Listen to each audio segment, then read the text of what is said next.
What's up, everybody? I'm Magic here, hosting Blinkers Off, invading the Blinkers Off program. With us, as always, Jared Welch, Aaron Halterman. Gentlemen, happy early Thanksgiving. How you doing? What's up, buddy? Yeah, it's good to have you on the mic again. You know, you took a little break since Breeders' Cup, but the show's better with you on here. It's a crossover. It's crossover week, man. I was on the Magic mic. Now Curtis is here, so that's yeah. Look at that. What a fun weekend, right? We're just having all kinds of fun, mismatching together. You know, it's been great. Yeah, Aaron joined the Magic Mike Show. If you haven't caught it, the preview came out on Monday. You can go check it out right now. Aaron and I took a look at the Churchill Friday late pick 4 sequence, which includes the Clark Stakes, which we're going to get to talk about. But plenty of action both at Churchill, and Del Mar has some amazing turf races all weekend long. So I'm excited to talk about it with you guys and hear your thoughts and your top picks on this. But I've been listening to you guys for quite a year, several years now, so I know how things go. What's the best thing you saw today, Jared? Oh boy, I'm going to cheat a little bit because it's got to be my boy Patrick Mahomes on Sunday night, right? I mean, the defense sure as hell isn't going to make the list, but Patrick Mahomes will. That dude. Was there any doubt in the final drive that he was going to score? I mean, he almost scored too fast. You know, that's the problem. That's how good he was. The Chiefs, hate to say it, they're not even the best team in the AFC right now. So it's going to be, and I'm giving you credit, Magic. I know it's one of your 14 teams, but you do like the Chiefs or the Steelers. And I was texting with Halterman. I said, yeah, there's no way we cannot beat this. Like Ben is going to shred this defense, but you got to stop Patrick Mahomes. You ain't going to do that. So. Patrick Mahomes, I haven't been talking about him much on the, I've been giving everyone a break, but the Chiefs have avenged that loss to the Raiders, and I think that was just an unbelievable. I mean, that dude is just kind of neat to see him continue to just do crazy shit like that. That it's almost like a minute and a half, games on the line, and you're just like, okay, we'll just go down and score real quick. I mean, it's unbelievable feeling. Well, and you talk about do you think Ben's going to shred up the Kansas City defense? All you have to do is get one guy to touch Ben and his knees shred. So all you need to do, just do an all-out blitz on the first play, Chiefs versus Steelers. Ben will get hurt. We'll have to put in whoever the heck happens to be the backup at that moment. It feels like it changes all the time. And then you guys will be fine. So just do that. Just do all 11 blitz, hurt him, you're good to go. I don't know who your backup is, but I'm going to guess they could probably still move the ball on the Chiefs defense the way that we've been playing. So last I heard, you guys still have a good running game, and it's that would be a good, we used to the Patriots Chiefs. That's been kind of the thing, leading up to the last couple of years. Obviously, last year wasn't the case, but it'd be a kind of getting the Steelers back to the old Steelers.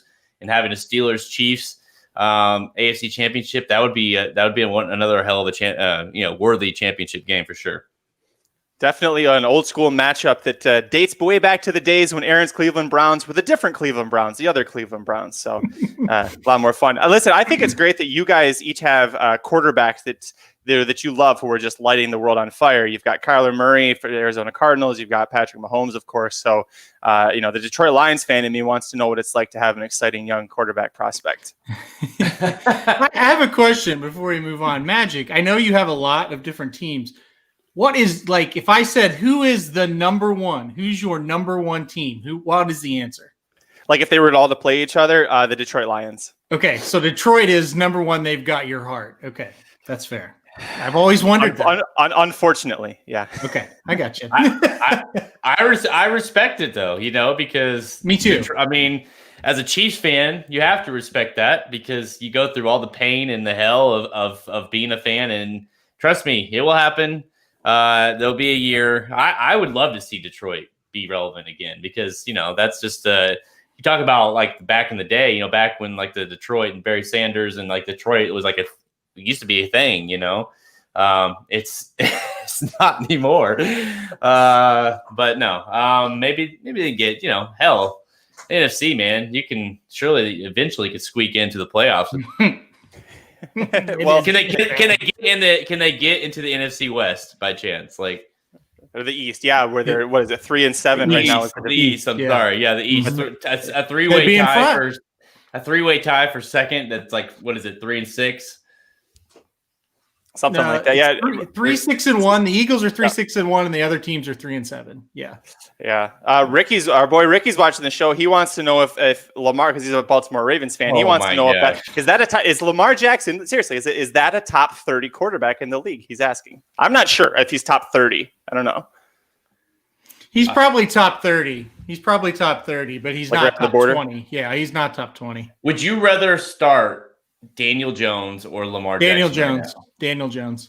I agree. Because at least he can throw the ball somewhat. He's almost got the same legs as Lamar. Lamar is so bad. He's horrible. He is unbelievably bad. Like the regression to go from last year to this year is unbelievable. It's horrible. It's horrible. And at first I was like, oh, Jared, you're just kind of being funny towards Ricky. And then I actually started watching the Ravens. Like, that guy's horrible. They're calling plays trying to protect him. I mean, he is god awful right now. He's the worst quarterback in that division. Well, maybe not. And I hate to see Joe Burrow got hurt. I hate that. Trust me, I do. Because I really enjoyed watching play. So he's probably better than like Finley that the Bengals have now. But he's and listen, I'm sitting here saying Baker is a very average NFL quarterback. I would take him over Lamar Jackson. Like, Lamar Jackson is just not very good. Well, Ricky's loving that, but if he thinks it, well, listen, you guys can deal with that. He's not. That's what's sad. He's really not, Ricky. He's not. I'm sad because I was looking forward to talking trash to Ricky tomorrow, but the Steelers-Ravens game got postponed because the Ravens had at least 7 guys, last I saw, test positive for COVID. So they moved it to Sunday. So Ricky, enjoy Thanksgiving. We're coming for you on Sunday. Get ready for that one. I mean, part of me wants to see the Steelers lose, obviously, to help get the Chiefs to the number 1 seed. But, I mean, to demolish, I would have loved to have seen them demolish Lamar on primetime tomorrow. That would have been nice, but I guess it will wait till, because he will get shredded. I have to start him in fantasy, and it's sickening every week because you're just like, oh, look, there he's got another pick. Oh, that's great. That's usually, he fumbled it. That's awesome. That's just what they don't move the ball. Like you say, Halterman nailed it. Everything they run in that offense is to protect him and his weaknesses, which are glaring. Do you think that there was this happens a lot with, I always think of the Wildcat offense as a good example where something springs up that's new and exciting. You're like, oh, wow, like Lamar Jackson, look how great he was. And then you give the defensive coaches a full year worth of game tape to go, how do we actually beat this guy? And then you see the big regression. I mean, maybe that's partially what happened with Baker last year. I know there were a lot of other factors going on with the front office, but you could maybe say that that's the thing. So he's having a down year now. Does he have the potential to improve in his 3rd year, do you think? Talk about Lamar? Lamar, yes, I'm sorry. No, because he doesn't have the skill set. That's the problem. He does 2 things well. He runs the ball extremely well, and he throws the deep ball extremely well. So if you can stop those 2 things, he's done. And that's what we're seeing. And really with Baker, year 3, what are we seeing? They have a dominant running game, and they limit what he has to do.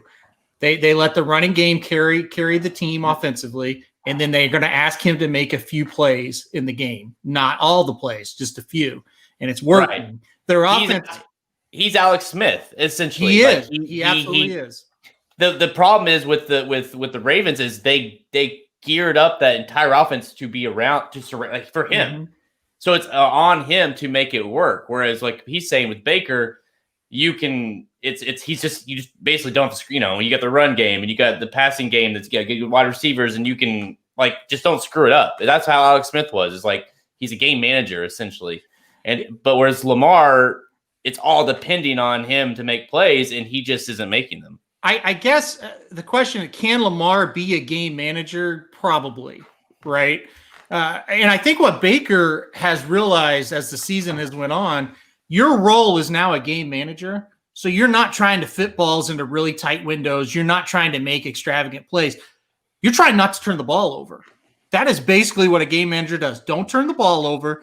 Don't make the stupid mistake. And I think as the seasons went on, he's kind of progressed towards that kind of quarterback where that's not been what he's had to do through college in his 2 years in the NFL before then. So I think he's progressing and playing a little bit better because of that. Like I said, everybody's sitting there going, well, God, he's an OU fan. He loves Baker. I do, but I'm also very realistic. He's not a great NFL quarterback. I've told Jared this privately. He's not great. Right. He's right dab in the middle. He's right in the middle. He's not horrible. He's not great. Lamar Jackson is horrible. That is my strong take. He sucks, okay? Now, maybe if they gear the offense to where he doesn't have to do much, maybe he can trend back towards he's just that middle-of-the-road guy. Right now, he's awful. We broke one of my own rules, which is don't get into football talk until the end of the podcast. So listen, I was the one that always complained jokingly about it at first, and I'm the one that let it happen here. So it's my own fault. I started it, though. It's my fault. That's all right. But, it's Thanksgiving, and you have football part of it. And and we're right smack dab in the thick of the playoff races, and everything's getting close to the end here. It's unbelievable. We are. We got a month left or so of football. So, yeah, I think it's okay to talk a little bit about football because we have a big show to talk about, obviously, with racing. Chiefs covering 3.5. They're facing. They're going to Tampa. Face Tom Brady, who seems to be really struggling. Yeah, if anything can help, you would think it can help the defense woes. Would be the way Tom Brady's playing right now. I think they cover that. I do, but I don't. I mean, there's no problem with Chiefs scoring the ball. It's just a matter of getting a few stops, and I think they'll be able to. So yeah, I think the 3.5 is pretty friendly. I think they'll cover easy. I think they're gonna cover easy. Let's hope for it. Aaron. I'm so sorry. Really quickly though, really sad news because last week Halter and I were going to go to the Vegas game in Vegas, the Chiefs Vegas, and then this week we were going to be in Tampa for the Chiefs game because we have he has family and friends of mine, and we the people we go with to Saratoga every year. They're Brady fans, so of course they would have been there for Tampa as well. So we're going to meet for that. So it's really sad. 2 weeks in a row, two amazing games and travel experiences that we didn't get to do because of this year. I'll pour one out for you. Yeah. Kind of. don't. I don't need to ruin another keyboard. Aaron, what's the best thing that you saw this week, other than football? All right. Let's definitely change from the football and go back to the horse racing. Right. So, big news: the fantasy league 10 teams for 2021 are set, and so I will go ahead and announce the 10 teams right now. I don't even know who it is. Yeah, I know. I kept it quiet from you guys. And the bottom line is I wouldn't tell you guys anyway because your opinions don't matter in this thing. It's a dictatorship, and that's me. So the 10 teams are set. We don't really have much of a change, right? All the members are back, but we're going to add 2 teammates to 2 teams. So Dan has agreed that Michael Myers will be his partner. So Dan, yeah. So does Dan Michael know this yet? I told Dan to tell Michael, but you can't rely on Dan. I have no idea if he knows that or not. So Dan and Michael Myers are teaming up together. They will be a team this year. So we're very excited to announce that. Also, Brandon. Many people in the league were like, kick Brandon out. He didn't play last year. Jared being one of them. So I'm not kicking Brandon out. I talked to Brandon today, and a lot of it was he said, hey, I have absolutely no good horses, but I'm not going to risk trying to finish last. So I'm just going to claim very few and not finish last. Guess what? Strategy worked. So I'll give him credit for that. But he did say I need a partner. Jice Paddle is going to be Brandon's partner. Yeah. So Jice Paddle and Brandon will partner up. That'll be the other change in the league. Very excited to have him aboard. By the way, these two guys were super excited to be in the league. I don't know who wouldn't want to be in this league, to be completely honest. It's crazy that you wouldn't want to be. But so he is in. We're very excited. I think this league got a whole lot better because I think What is that, like 4 teams with two? Like obviously Magic Mike, Dan and Michael, Evil Stevel, and so Dynasty. Dynasty, yes. We got like 15 guys in this league right now. Well, and so here's the thing. I would love to have 30 different guys in this league and 30 different teams, but there's not enough horses, right? So we're going to just try to keep adding guys without having to adding teams because 10 is almost too many. So that was the plan. Everybody's really excited. I am as well. I think we got a really good league. Can't wait. Two announcements to make. We're going to draw for draft positions. December 10th, on the December 10th Blinkers Off program, we will draw for draft positions. So make sure to tune in for that. And then we are going to look at probably Monday, December 21st or Tuesday, December 22nd, kind of depending on Jared's schedule of when we could do Blinkers Off. But we're going to do it early that week because Christmas is later. So we're not going to record on Christmas Eve or Christmas Day, obviously, when Blinkers Off would normally record. So we're going to do it earlier in the week and actually do the draft. So those are my announcements.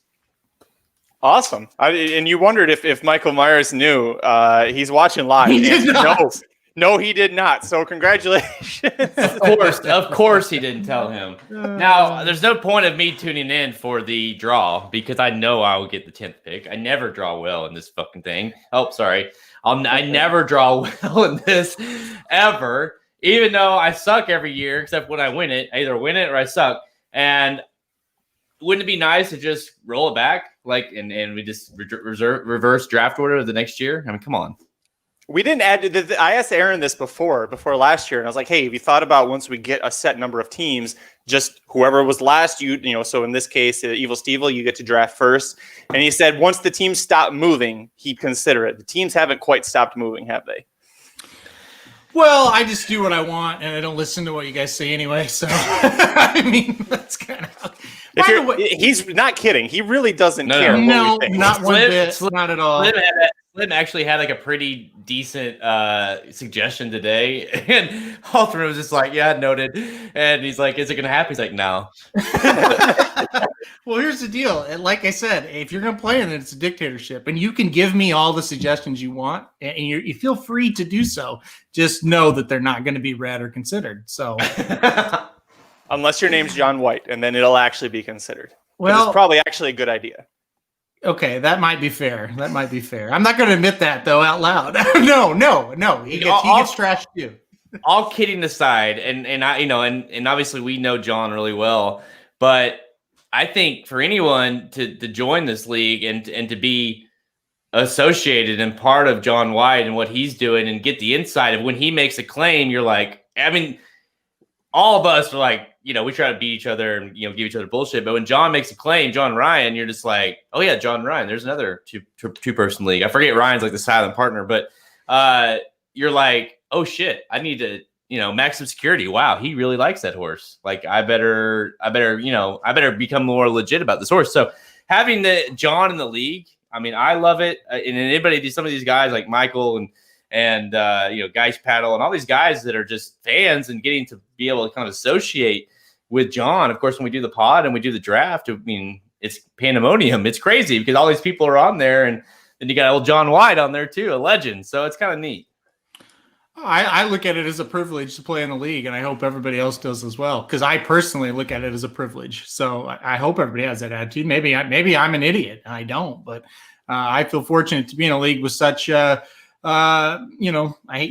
Magic and Mike, just smart people. I hate to give him credit, but the double NHC qualified Michael Son. That's right. Yeah, that's exactly right.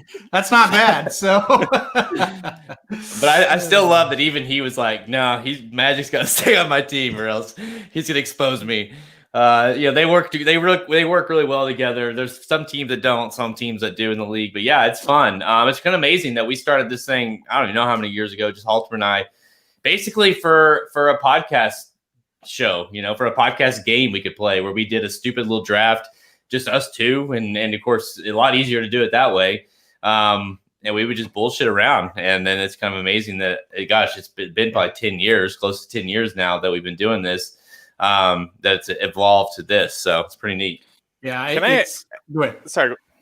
No, go ahead. Go ahead. Well, I was going to ask Jared, because I know you won with Pharaoh, and I know you won with Justify. Can you win if there's not a Triple Crown happening? No chance. Not even that. I can't even be in the game. Like I'm not even in the discussion unless I have a superstar horse. It's just I'm hit or miss. This year, I mean, just look at it. I just did what I could to stay out of last. It's just I either have that super horse and it works, or I draft 8 rings and it doesn't. So. Aaron and I were talking about a horse that we saw a couple of days ago in the entry. I think it might have been a Del Mar, but I can't remember. But we both were talking about it. We're like, I don't know if we like this horse. And we both at the same time were like, that's a Jared horse. That's a Jared horse right there. Who was it? I'll write it. I'll put a note down. It was a Dr. Scheibel, right? Or yes, it was Dr. Scheibel. Yeah, because he showed a lot of really good class early in his 2-year-old year. He's hurt / off now. And that's then me. Yeah, he's gonna come back in like March. And I will bitch at Halterman until May. He'll finally be like, I'm so glad when that horse retires, so I don't have to listen to you bitch about that horse anymore, because that's what I do. Life is good. Will we have how early will the Baffert horse get drafted this year? And of course, Central being the number 1 probably, but still it's life is good jumps on the scene. And it's tough. Like you say, you don't want to add more than 10 teams because it becomes really hard when you get like last year when I drafted 10th and I had to take 8 rings, and that sucked.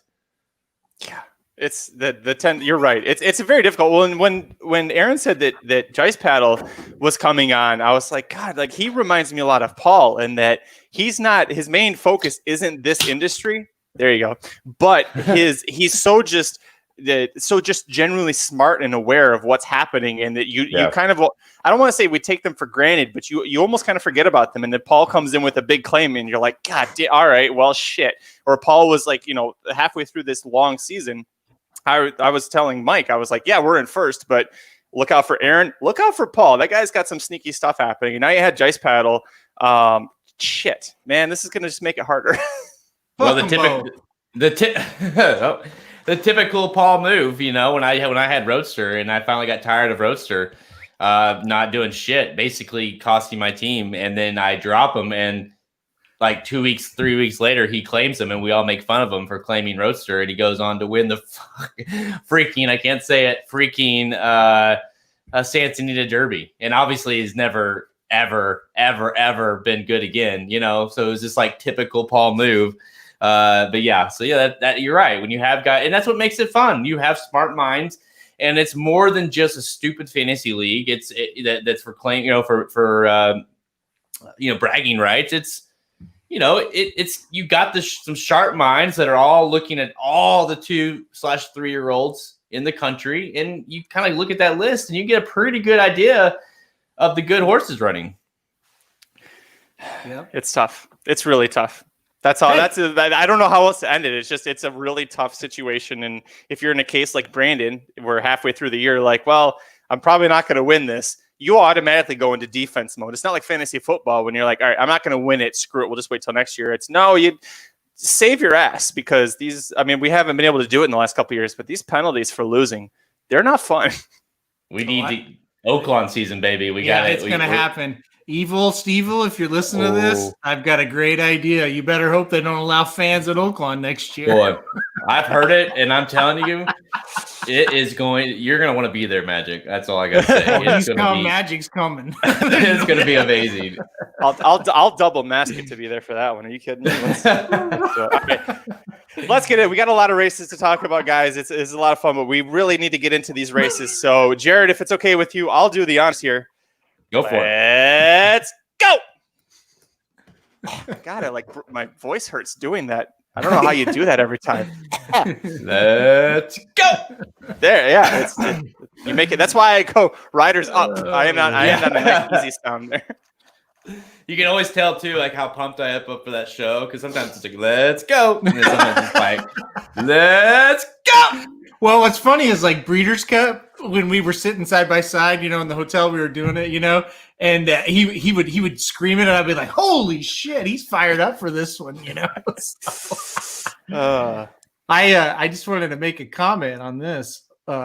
Ricky told us there, so that kind of sucks. OU's game's canceled. So. Oh, that came in right in the middle of us trying to explain why Lamar was a bad quarterback. I kind of the flow was so good at that point. It's like, I'll address that later. Michael Myers says the Nine's going to win this race at Tampa. I'm watching it right now. He's ahead going into the turn. So let's see what happens.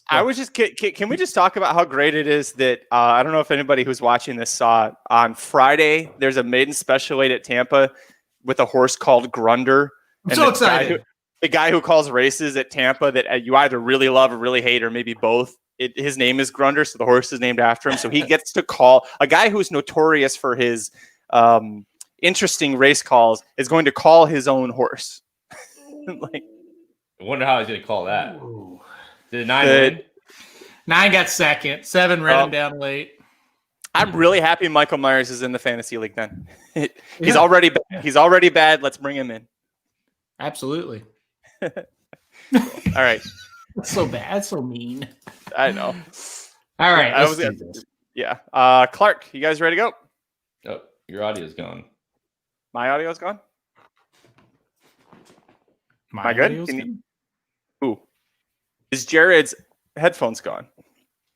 I can hear you, Magic. Okay, I was going to say you and I were fine. I think Jared's just... Jared, can you hear us?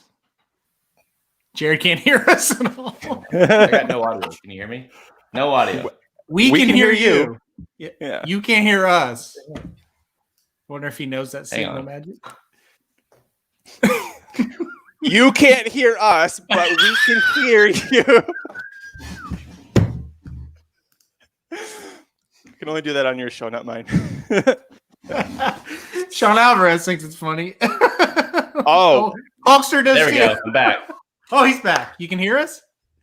There we go. It just clicked off. Like, oh shit! I figured Magic did something.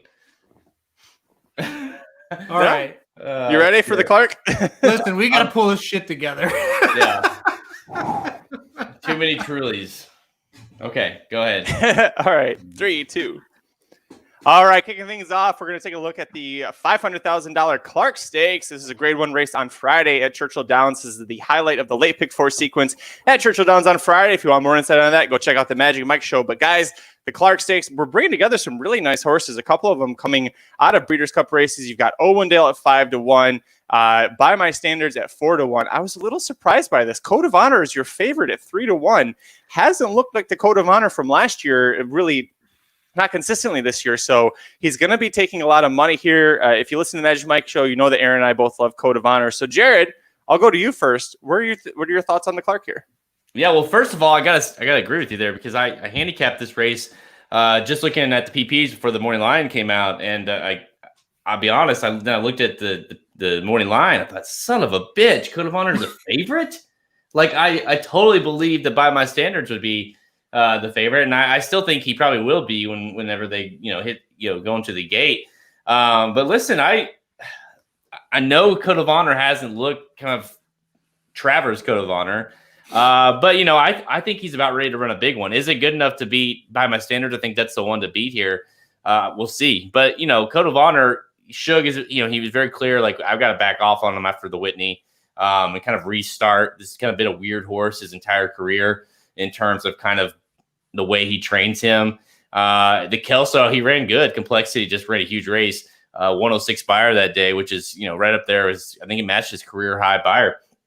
And that was the first off the layoff. So I think he's going to run even a better race. Mile and Eighth is a little bit more, of his style as far as the way he runs. So I think he's about to run a big race. Just is he kind of that Code of Honor that we're used to seeing back in, last year or 2 years ago? Yeah, I mean, I Magic. First of all, I'll kick it to you just real quick.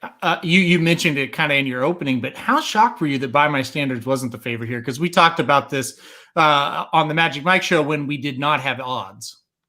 Yeah, he was. I really expected that he would, and the way that you and I handicapped this, we're like he stuck outside. That might hurt him a little bit. We were expecting him to be the favorite, so we're like, we'll use him, but we were trying to get around him and get a little cute here. I mean, this is a horse who's really done nothing wrong in his career, right? If you take out the 2 races at a mile and a quarter, which is the Breeders' Cup Classic last out, and then the 2019 Kentucky Derby, he's never missed the board. In fact, at this distance, he's got 3 wins in 2 seconds in 5 starts. So there's a lot to like, but that post position has got to make you a little bit concerned. And this Clark, it might not have your Breeders' Cup stars, like, Global Campaign and Probable Authentic, 'Tis the Law, but there are a lot of really talented horses. And so from a betting perspective, if you're a little worried about By My Standards taking a lot of money being a short price, you can get creative and try and make some money here. Yeah, so I'll echo kind of what Jared said, and I totally agree with the idea of code of honor and why I'm going to put him on top. The big thing is I just trust the trainer so darn much, and I think he knows this horse so well. Even when you look back early in that 3-year-old season, I ran in the Mucho Macho Man Stakes, and it's like, holy shit, this horse is all hype, and he sucks. Like, he was horrible in that race. Comes back in the Fountain of Youth and wins, right? So Shug just knows how to get this horse right. So you look at this year, and Magic, you said it on the Magic Mike show, absolutely 100% correct. COVID really kind of screwed up the schedule. So Shug really had to kind of juggle around, where he was going to go, what he was going to do. He ends up going to the Westchester, which he was wishing was months earlier, but it ended up being June 6th. And he looked pretty good. He won. He wasn't great, but he still won. And then he went to the Met Mile, and I don't think people really give him enough credit for that third in the Met Mile when he was beaten a length and a half. Yeah. Right, Jared? Yeah, it was a solid ass race. Number one, this horse doesn't want to go a mile. That's not his ideal distance. And again, only being beaten by a length and a half by Vekoma, and Vekoma was on top of his game. He had a very serious racehorse at that time. I thought that was a hell of an effort. And we talked about this again on the Magic Mike show. 3rd race in the cycle, code of honor kind of starts to tail off. And so you look at maybe last year and you say, okay, he went Travers, he went Kentucky or Belmont or Jockey Club Gold Cup. Okay, really 2 good performances. Then went to the Breeders' Cup and he sucked. Well, the 3rd race on the cycle was the Whitney this time in 2020. He was not good in the Whitney. There's no way around it. Last time out, got him a freshening, going to the Kelso. Yeah, he ran okay. Now I think he's ready. And again, he's getting a 1.1 miles instead of a mile. So the Kelso was a mile. Now he's getting a 1.1 miles. I told Jared before we got on the show, I'm very, very confident this horse is going to run his best race. It's just a question if his best race is good enough. I personally think it is. He's never not improved. Second off the bench in his whole career. And he's just been a weird horse, like I said, that he has come off the bench several times. So he's due. I mean, he ran a good race in complexity. Like I said, ran a big race that day, going a distance that just like running the Met Mile, a distance that he doesn't want to go. Stretches out. I think he's going to be tough.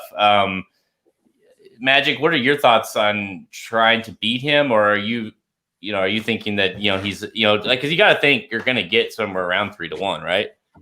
Yeah, with him, Aaron and I had kind of the same way of handicapping this, where we thought that class is probably going to be what prevails here, because you've got a lot of good horses. I made a case for Aurelius Maximus, the 5 horse, when we did our show, that I think if you're looking for a horse that could continue to improve, maybe you can go with him. But between Owendale, who we haven't talked about, By My Standards, who you take him out of 1.25 mile races and just is consistent as the day is long. You've got Code of Honor in here.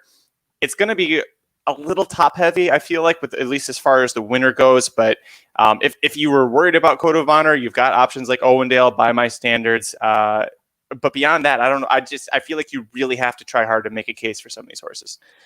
Help me with, or at least kind of talk, like, am I crazy? Like, do you think that for a price horse, kind of an unknown sort of, and kind of back is Silver Prospector? What is this horse? He loves Churchill Downs.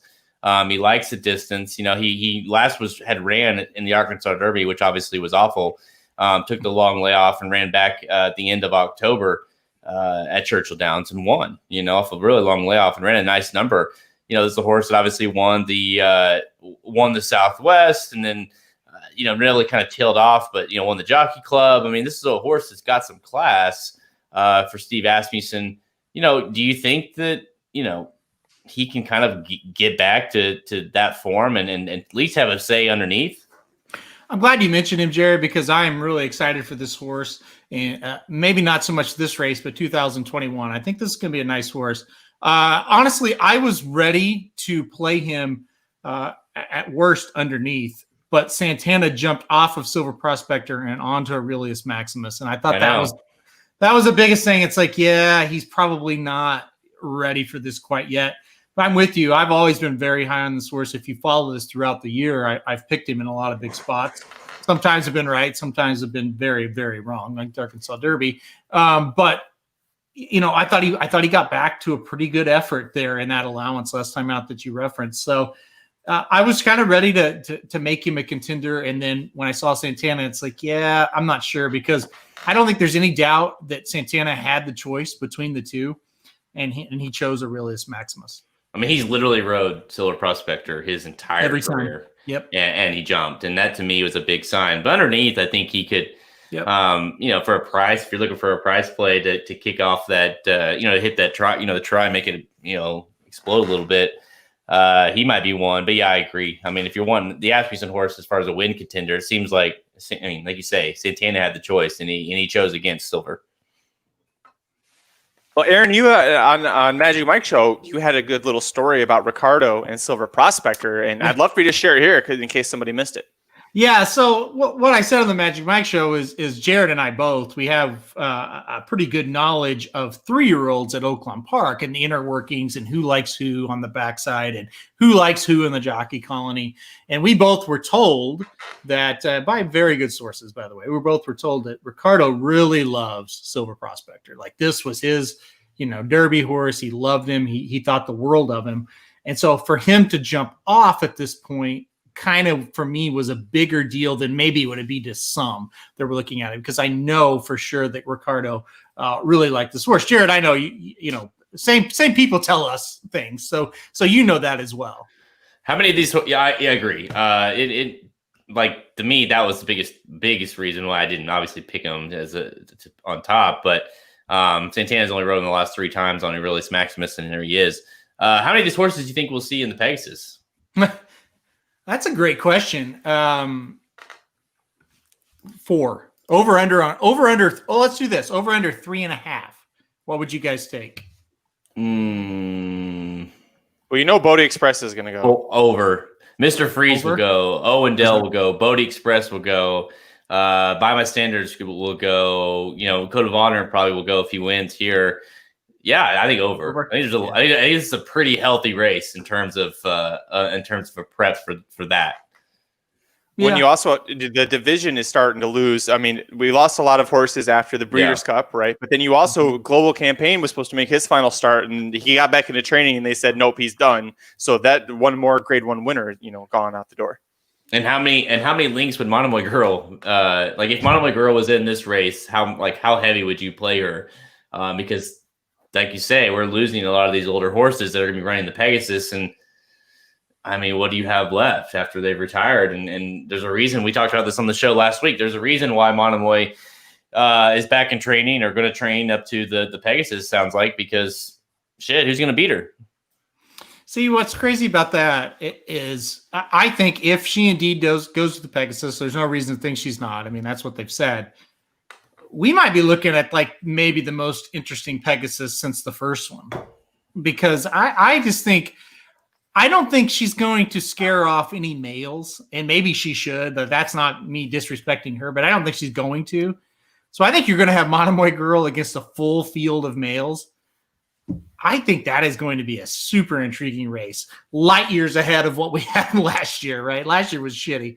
The first 2 years, not so bad, because you had Gunrunner from the way outside, and that was a huge story. And then, of course, Arrogant versus Chrome. I think this one will rank right up there with Arrogant versus Chrome if we have Monomoy Girl. Yeah, especially considering Monomoy speaks for herself, but the fact that she won the distaff, she was sold for $9.5 million, and now she's back. And so all this pressure is going to be on the race. Just be like, why did you bring her out? Why didn't you retire her? So then, like you say, you're not going to scare off any males. So, I mean, it will be anytime you kind of have that storyline going into that kind of race, it adds the intrigue. So I hope she runs in it. Me too.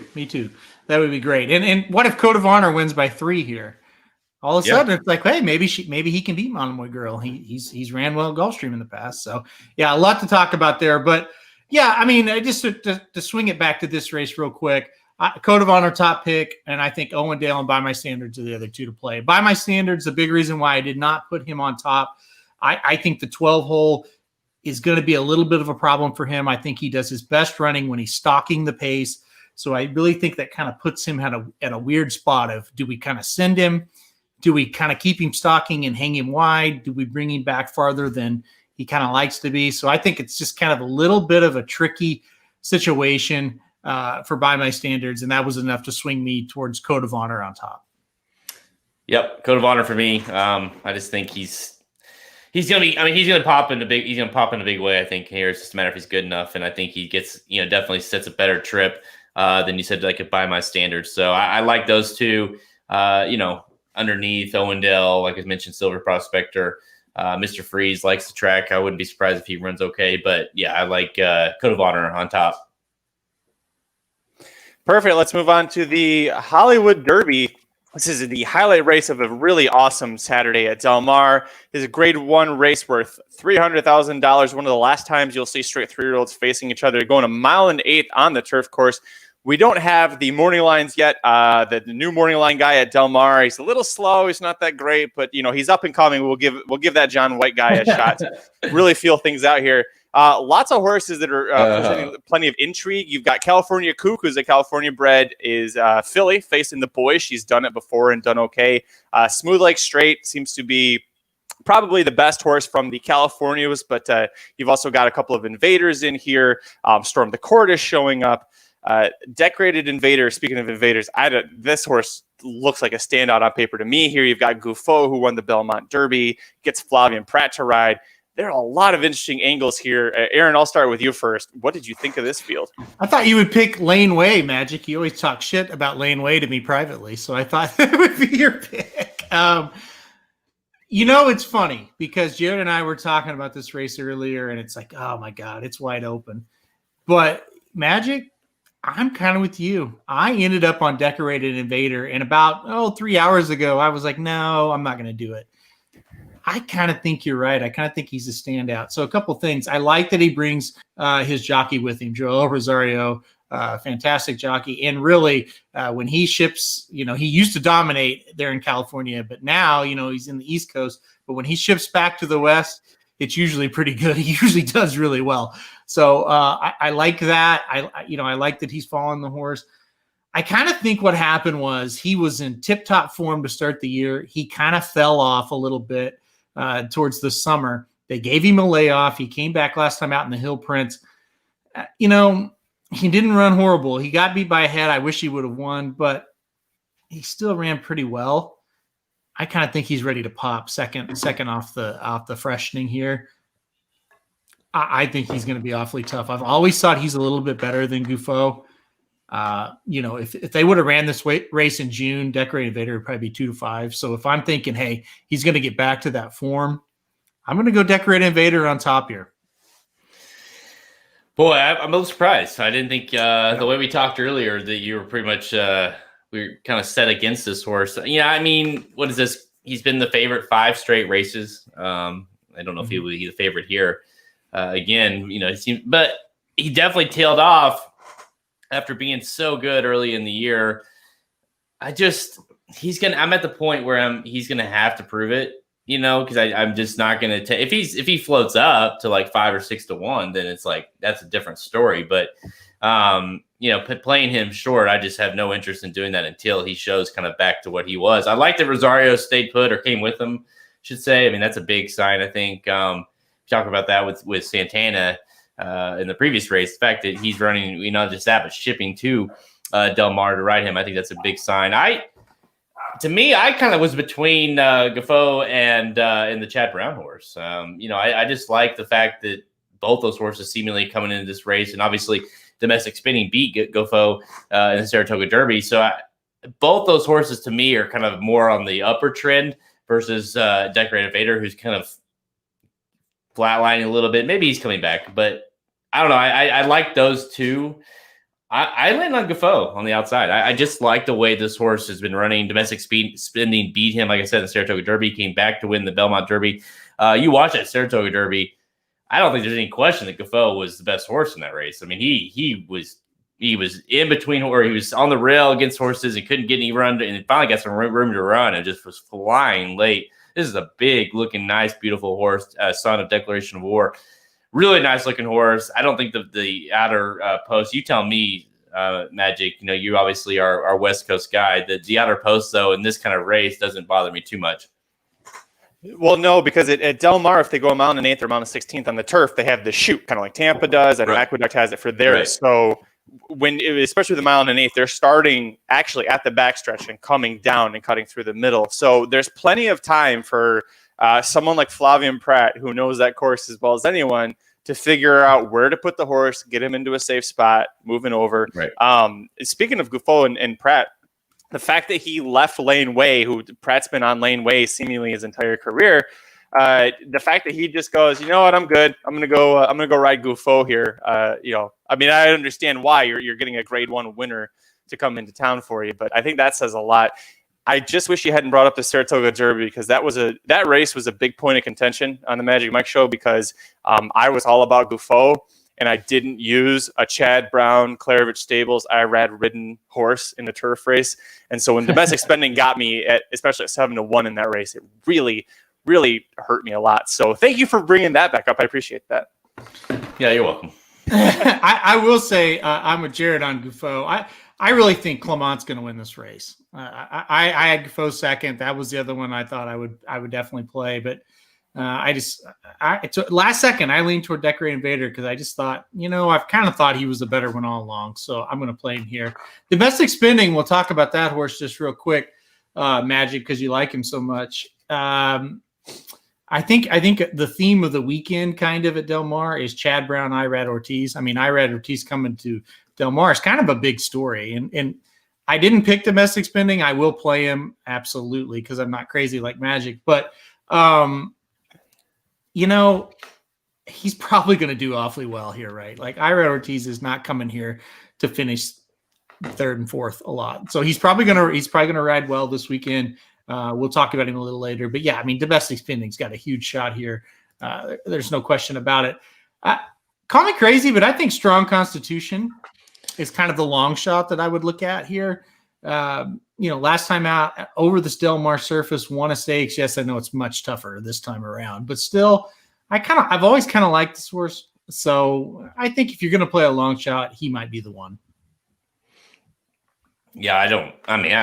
Magic, I'm going to lean on you on this one a little bit, as far as some of these, these horses that you're like trash California horses. Strong Constitution, Tayshawn, which I obviously shipping in, but you've been on the turf the last 2 times, was okay in that Grade 2 American turf at Churchill Downs, was not very good at Keeneland. No.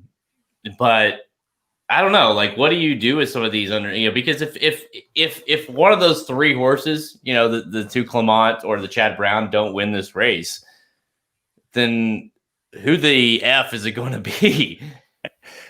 For me, if I was playing this, the Californian I would use is Smooth Like Straight. He's shown to be that rare West Coast horse who can ship east and still contend. You saw that earlier in the year at Churchill Downs.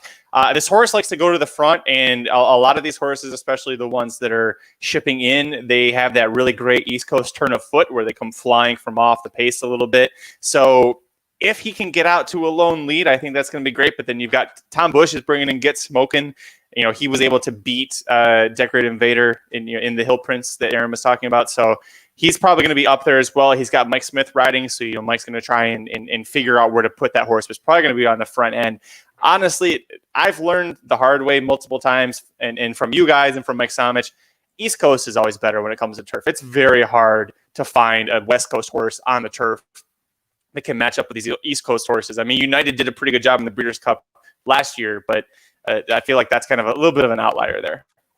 Yeah, I mean, plain and simple. I mean, Clement's shipping in, Chad Brown's shipping in. It's on the turf. To me, it's got to be one of those three. And if you're playing the multis, you play one of those three, and you play those three. I mean, and you just move on. I mean, it would, like you say, I get if you're trying to get sneaky underneath, but trying to pick one of these other ones on top, to me, is just not there. So I like those three. Gufo on top. No, Perfect. I agree. I just figured Play one of those three.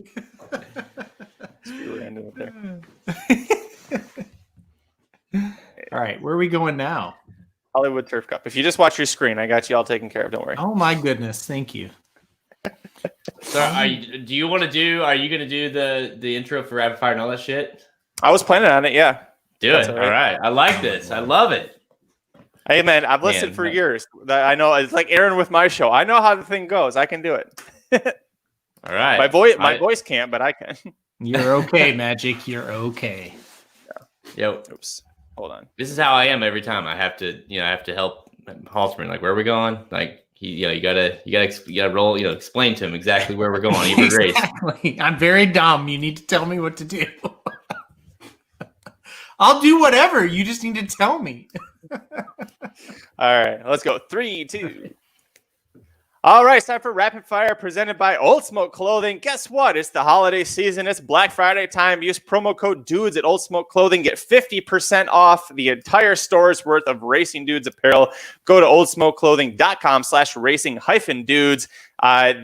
Plenty of gear, the stuff that that we're wearing in these shows all the time. Go ahead and check it out right there. You can get all the Racing Dudes apparel, and when you're finally allowed back at the racetrack, you're going to look pretty damn cool. First race for the Rapid Fire. We're going to stay at Del Mar. We're going back a day to Friday to feature race, the Grade 2 $200,000 Hollywood Turf Cup Stakes. Overdrawn field of 14, only 12 are going to run, going 1.5 miles on the turf course. We don't have quite the big heavy hitters that we saw in the last race in the Hollywood Derby, but you have Arklow shipping in from the Breeders' Cup. You have Red King coming back home after the Breeders' Cup. Couple of really talented horses, lots of locals. Richard Baltus has 2 + 1 also eligible. Phil D'Amato has 4. I think he really wants to win this race for the first time. But Arklow, your 5-2 favorite. I guess, Aaron, is this a singleable spot with Arklow? Do you have that much confidence in him, or are you going to try and sprinkle a little bit here? Hell no, I don't have that much confidence in Arklow. Listen, Dr. Miranda, I'm going to tell you a quick story, all right? When we were out, I almost got COVID from those Irish people at McCarthy's. Almost. I didn't, by the way. Thank you very much. I have very good. I don't know what prevents it, but I'm very good at it. But Dr. Miranda, we were talking about the turf, and of course, Tirana, I'm high, and she's like, yeah. And I said, I don't know, maybe Arklow can upset. She goes, Arklow is complete trash. Why are you saying that? And I said, all right, doctor, calm down. Okay. So that's in my mind from McCarthy's. Arklow is trash. Arklow is trash. Arklow is trash. So now he shows up at Del Mar and I said, oh no, Arklow is trash. So I'm not going to do that. I went with the second choice in the race that my buddy Graham Motion is shipping in here. And one of the best riders in the country, Manny Franco, he did a great job on Tis the Law last time out in the Breeders' Cup Classic. I'm going to go with the 8 horse. How do I say it, Magic? Is it Lucario? Was that how you got it? Yeah, Lucario. So here's why, to be serious for a second. We like to joke on the show, but let me be serious. Listen, had a decent, record overseas. Came and ran in the Clement Hirsch last time out, got second, beaten 2.5, but really didn't have that great of a trip. I didn't think. Kind of bobbled at the start. Kind of had some things go kind of wrong for him. Now going to Del Mar, I think it's a lot easier field. Remember Channelmaker, who we kind of like at times we like to poke fun of. I mean, I like Channelmaker, but at times we poke fun of him on our platforms. He got third in the Breeders' Cup Turf, right? So that's pretty legit. So this horse got second to him. I think second time in North America is going to be definitely a positive for him. I think you're going to California where the turf is firm, and I think that's why they brought him over here to run on a really firm turf. So I think Lucario is going to be awful tough here. I'm confident in Graham Motion. And, last time out, rode by Dylan Davis, now gets Manny Franco. I don't know. I guess that might be a little bit of an upgrade. So, Arclo is trash, according to Dr. Miranda, so I'm going Lucario. Hey, she knows. She knows. I agree. Arclo is trash. No, listen. I didn't think he had any shot in that race. Of course, I had the wrong horse as far as underneath. I was against Channelmaker in a sense underneath, and I liked United. But I will say, like you say, Channelmaker ran huge that day. I mean, hell, he almost knocked us out of the freaking exacta that we needed so badly. So the fact that Channelmaker beats Lucario that last time out, which was the first start for him in the United States, I'm with you. Everything you said, gets first start with the trainer with Graham Motion here, which he hits at 21%. You got Franco, who, like you said, had a brilliant ride in the classic, and he gets on here. But no, I agree. I think this horse is going to be damn tough. I like the horse. I didn't see the odds until now at 3-1. But to me, I'm trying to beat Arclo here for sure. And with that horse, it's going to be Lucario. What's funny is Jared sent me his picks before, and I forgot that he picked Lucario. So I'm really excited. we picked the same horse. I'm excited. Listen, what he said. I think this horse, if he doesn't run a big race, I'll be surprised, right, Jared? Like Jared, if he doesn't hit the board here, would you be pretty shocked? Yeah, I'd be very shocked. I mean, the way you got to think too. Look at this horse. Like, he won a bunch of races over there in Germany, and then finishes. He finishes 18 lengths back to Gayeth. But hey, that's a really good horse. But he's in that race with that kind of horse. Comes back, runs a really good second. Gets beat by a nose, and then runs poorly in that last race, and then comes over here and then runs really well. So. The only issue, are you guys? What do you think about the track itself? Is it going to be too hard for him? Is it going to be too firm for this horse? That to me was the only kind of hesitation I had with him. Lucario likes it fast and firm, I've been told. Okay. So does Philly. I had a serious answer to that. I actually the track is actually the reason why I think he's a must use. I didn't put him on top from when I was handicapping this because there's two factors. One, you guys made the jokes about Manny Franco. Manny Franco, I don't know if he rode at Del Mar in the Breeders' Cup in 2017 or not, but this isn't a regular stop for him. Del Mar is a little bit of a tricky course, and that finish line comes a lot faster than people are expecting. I remember at the 2017 Breeders' Cup asking a lot of the out-of-town trainers and riders, they all said, oh, yeah, that's a much shorter stretch than you think it is when you come off the turn. And so my concern with Lucario is that, yeah, he looked amazing closing at Belmont when their stretch is as long as the entire Del Mar turf course is from start to finish. Now you're asking Manny Franco, who's a great rider, but still has a bit to learn, to come into Del Mar and figure out how to perfectly time a closing move on the turf course when he's going up against people like Flavian Prat, Umberto Rispoli, who do this all the time. You've got Irad on a horse that I don't like, but the fact that Irad is on Oscar Dominguez makes me go, well, he won this last year. Irad knows what he's doing on the turf course.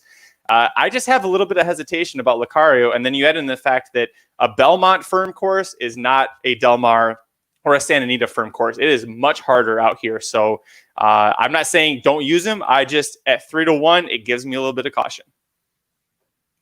And that's fair, I think, for sure. So I like him, but I think there's, like you say, I think you gotta play some other horses in case he doesn't show up because you still don't know.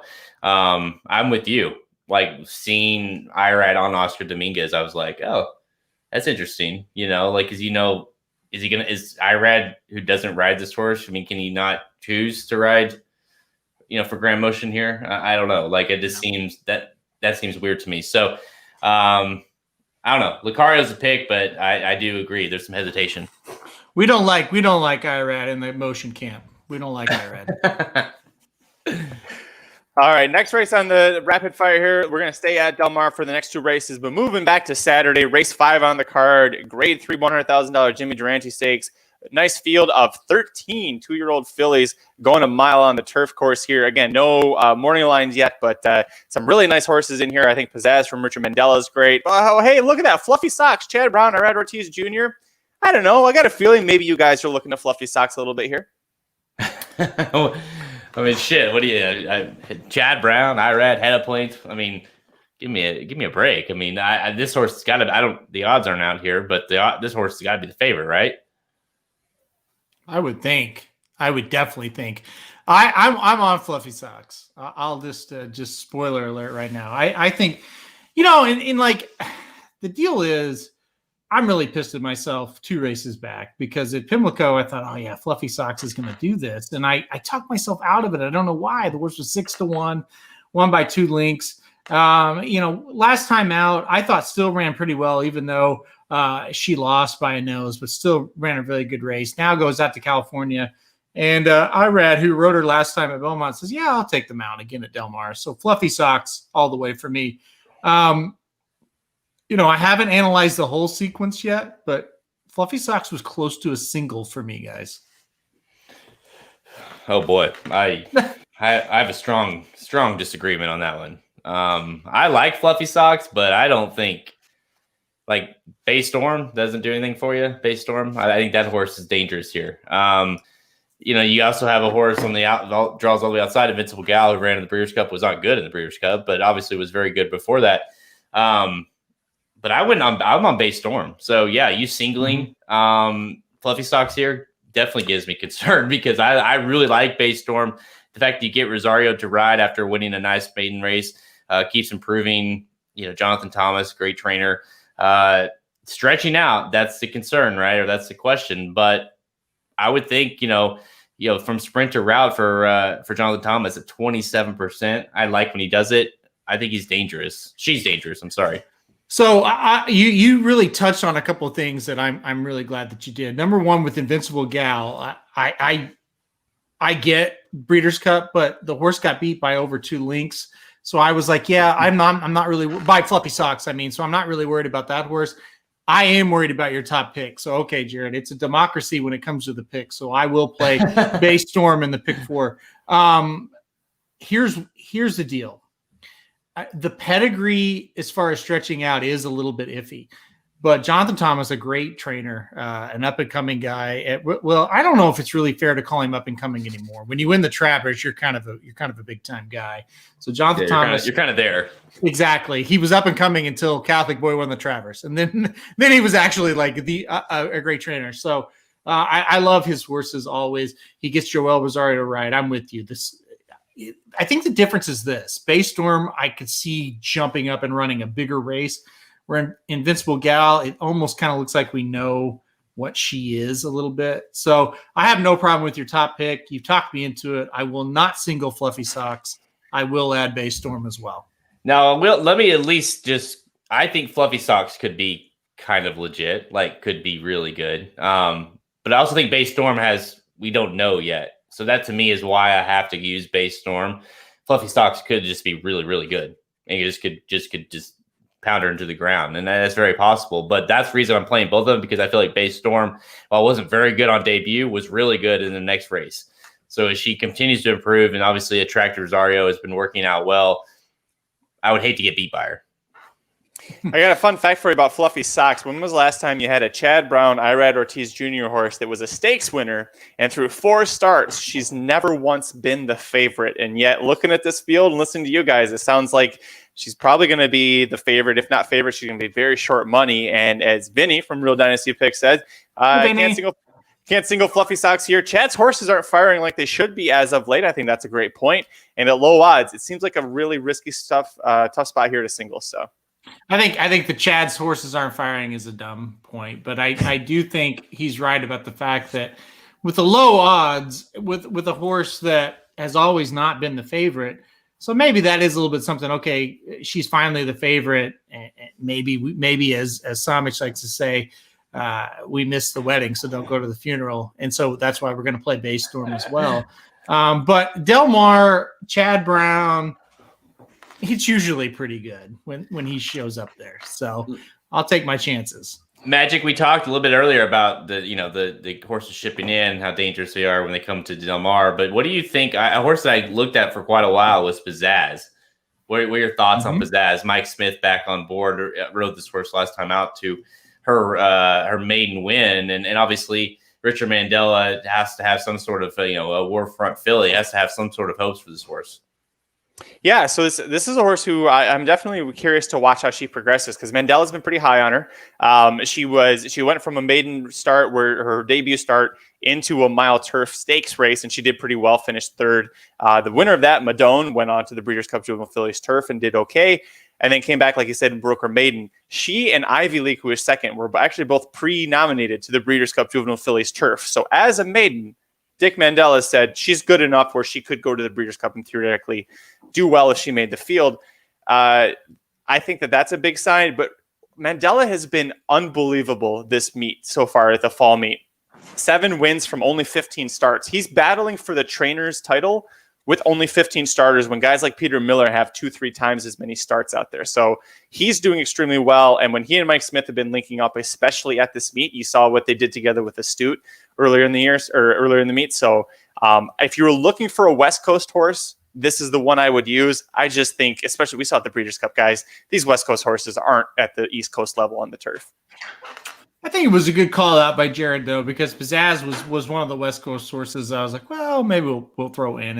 And like I said, Vinny, who's being real critical of me, I haven't looked at the whole sequence yet. Maybe there's a single somewhere else and we can go deep here. But I'm just saying, at first glance, Fluffy Socks looks like a horse we might be able to go short with. So there. Oh, I see a little defensive. Well, before Aaron and Vinny get into a Magic Mike fight, we'll move on to the race I'm most excited about on the weekend. This is the Grade 2 $200,000 Seabiscuit Handicap. And the reason I am excited for it, boys, my boy Jack is back. That's right. My 2018 Derby horse is finally coming back for the first time in over a year. Draws the rail and gets Victor Espinoza for his first start after God knows how long. So I don't want anything to do with this horse. Where are you guys looking on top here? I wondered why the hell you're wearing that pin. I didn't realize what it was. Yeah, that I actually, that's funny you say that, because as soon as I saw the field, I texted Halterman. I said, "My boy Jack," because I mean, this horse obviously hasn't been seen in over a year now. It's insane, and here he is. Yeah, it would take a pretty hefty price, and Halterman's favorite jockey, Espinoza, is riding him, so it's got to be, it's got to be a good sign. I think talk about a single. This might be your single right here, Halterman. No. No. Listen, here's the deal. This race is a bitch, right? It's really hard. It's a tough one for sure. I'm going to let you guys. Okay, I picked 2 horses here. All right, we're going to have some fun. Okay. You guys talked me off of this one. Another Twist of Fate. Is that a terrible pick? No, because I almost considered picking that horse and thought I'll get murdered for picking that horse. So I'm not going to do it. But first with Peter Miller, you got that Peter Miller juice, and you got Rosario to ride. I think this horse might run pretty well, don't you think? I mean, on the turf, this horse was really good on synthetics at Golden Gate. You got to think this horse will be pretty good on the turf, right? I mean, Jared, you just stole it right from me. He's undefeated on synthetics. And now, of course, it was at Golden Gate. And I know the competition is not quite as good as what he's going to face here. But Another Twist of Fate was really interesting to me. And I think the Peter Miller thing is a huge thing. And you look at the one race, which was the Long Acres Mile, which was it's not a great race. Let's not lie, but still really easy win. Like it was no problem. And now moving on to the turf, and I think we'll get a price. And oh, by the way, Joel Rosario is also on the horse and teaming up with Peter Miller. Those two usually kill. I hated all the other horses in this race. Magic is Another Twist of Fate a terrible pick? Not a terrible pick at all. I think if you look at his form, if you scratch off the Preakness when he just didn't show up that day, there's nothing on his form to make you want to not play him here, other than if you have a question about turf. But Scat Daddies can handle the turf. This was a very highly regarded horse when he was entering onto the Kentucky Derby Trail. I know that the trainer kind of went a little bit of an alternative route to get there, but was able to get the horse into the Preakness and give him that free berth there. So I don't know. I think that this is a pretty good horse, good play. Peter Miller first time with trainers 21%. You guys talked about Rosario picking him up. I meant to bring it up earlier when we were talking about the Hollywood Derby, but Joel Rosario, you can't touch on Aaron. He was great on the West Coast before he went east and got into the bigger purses and mounts. When he ships west, this is almost unstoppable. And you look at the Colony, you're like, oh, it's Pratt, Reespoli. Those two guys are really great, and there's some other up-and-comers. Rosario comes in, and he just right down on the table in front of him and says, these are my races, try and stop me. So I think, especially if you're going to get a price on this horse, we don't know what the morning line is. If you get a price on this is a must-use. All right, guys. You guys talked me into it. I was going to let you talk me out of it, but I'm going another Twist of Fate on top. Were there any horses that you guys liked elsewhere besides another Twist of Fate here? Well, I like him, but I don't like him as my top pick. My top pick is on Flavius. I like Flavius here with Chad Brown and Irad Ortiz. And, you look at the Shadwell Turf where this horse finished 5th, beaten 2 3/4. Ivar, your boy, Magic, and then Raging Bull without Parole. All these horses are better than what's in this race. And Flavius didn't get the best of trips, but didn't get a terrible trip and ran an okay race, finishing 5th. But, of course, won the Tourist Mile at Kentucky Downs. The race prior to that beat your boy Ivar. But, I don't know. To me, he's definitely a lower level Chad Brown. But you get Juddmonte, you have Irad is going to ride here. I think he's the one that I like in this race over, say, the question mark of how will another Twist of Fate handle the turf. Whereas we know Flavius, the class level of Flavius is just higher than the rest of these in here. So I'm going to pick Flavius. But boy, you go as deep as you possibly can afford to in this one, because I think it's one that can knock you out for sure. Because you not just have you don't just have the another Twist of Fate, the Peter Miller, but you've got Baltus, and you've got the other Baltus, One Bad Boy, who's kind of interesting in here, and then you've got the Doug O'Neill, the speedster, who shouldn't get this distance whatsoever, but it's Doug O'Neill. I mean, come on. Majestic Eagle, Imperador, is that how you say it? The second time in the United States. I mean, that horse is pretty interesting, I think. So there's like Spirit Animal, the other Chad Brown, not too bad. So there's also Manny Franco, Halterman's second favorite jockey, is riding him. So I mean, there's just a lot of. I guess the point is there's a lot of, like, all those horses could win. I'd be like, well, it was just a shitty race. That was a tough race to handicap, and it wouldn't really shock me. So go as deep as you can here. So can I round back real quick to Vinny being a little jerk in the 5th race? So we just talked about the 7th race here, which is in the pick 5 sequence. And it's like, damn, this you need to go deep. And I agree with you, what you guys are saying.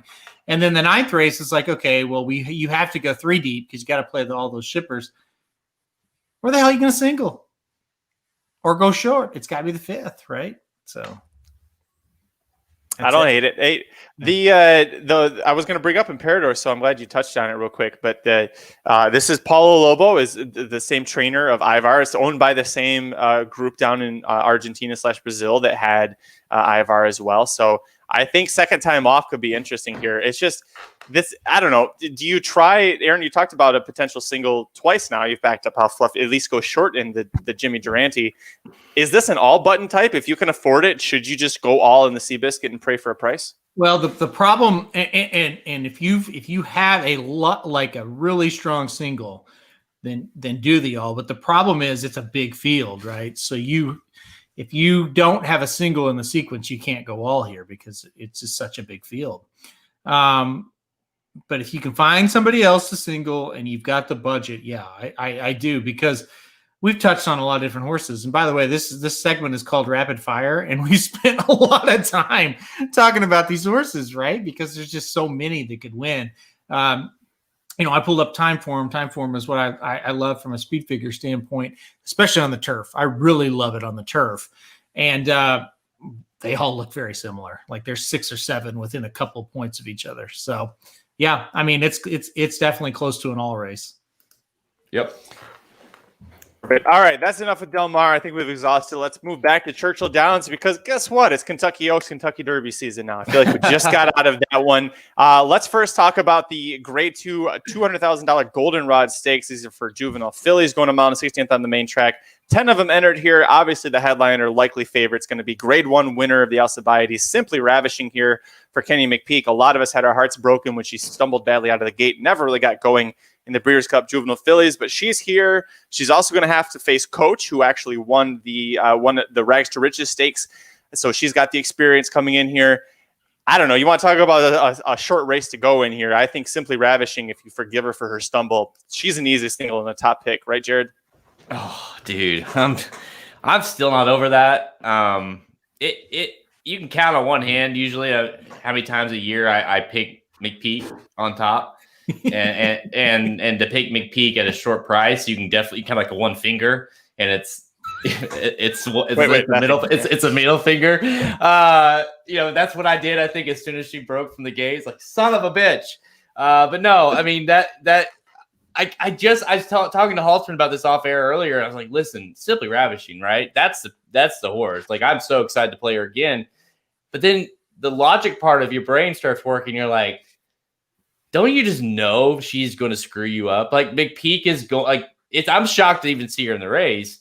I just have no faith, and for no other reason than just like, I just don't believe McPeak's going to win at a short price when he should win with her. So I'm looking to play against, and by all means, I think she's super good. And I think she probably could have won the Breeders' Cup had she not had the faltered out of the gate.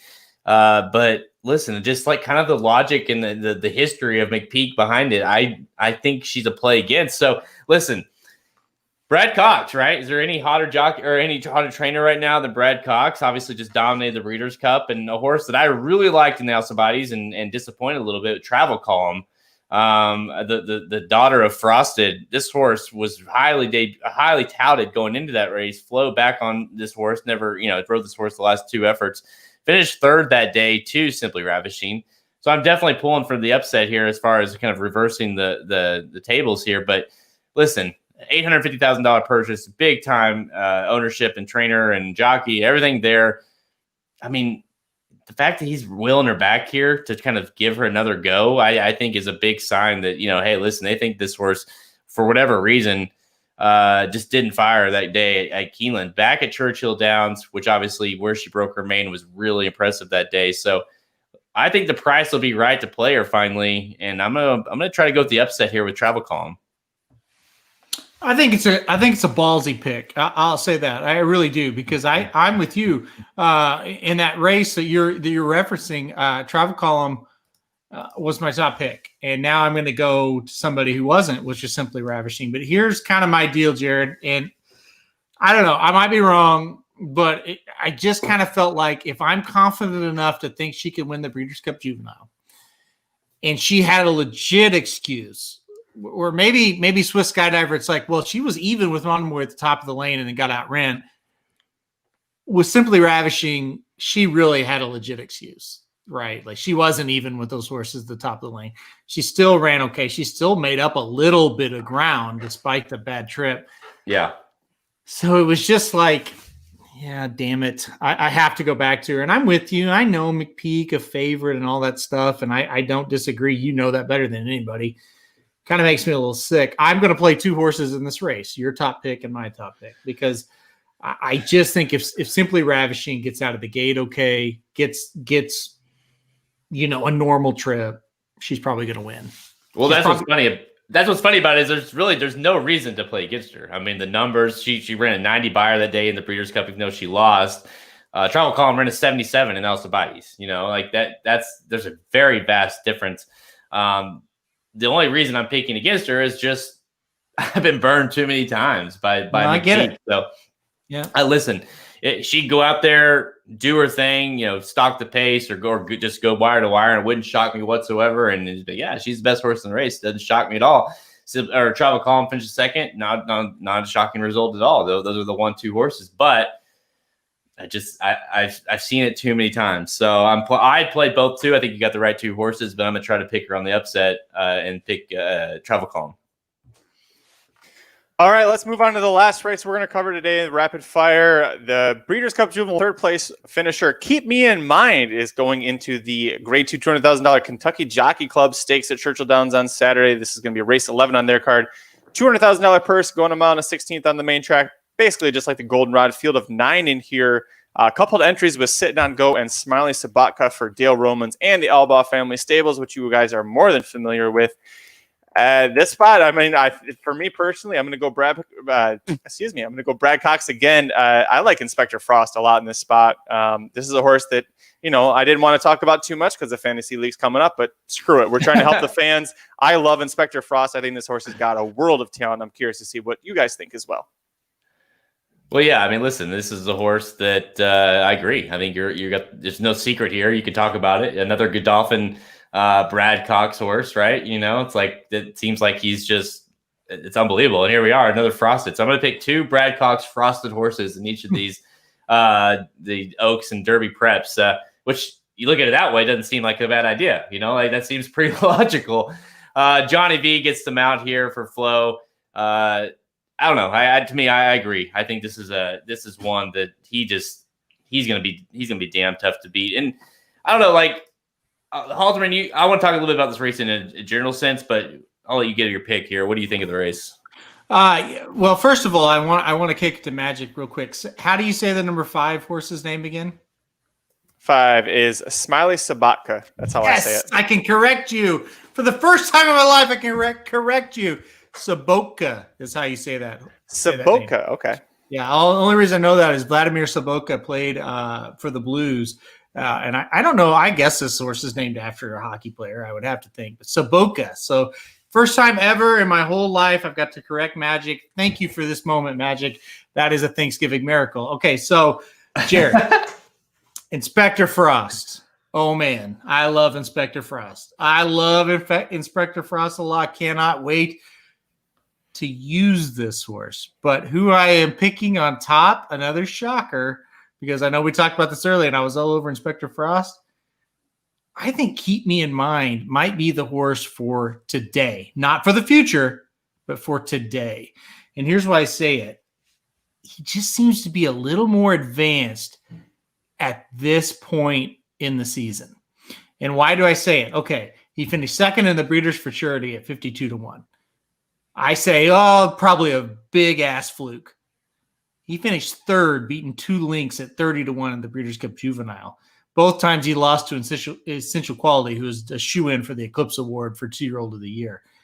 I kind of think this horse is pretty good. And the horse is still a maiden, and I get that, and I hate picking a maiden.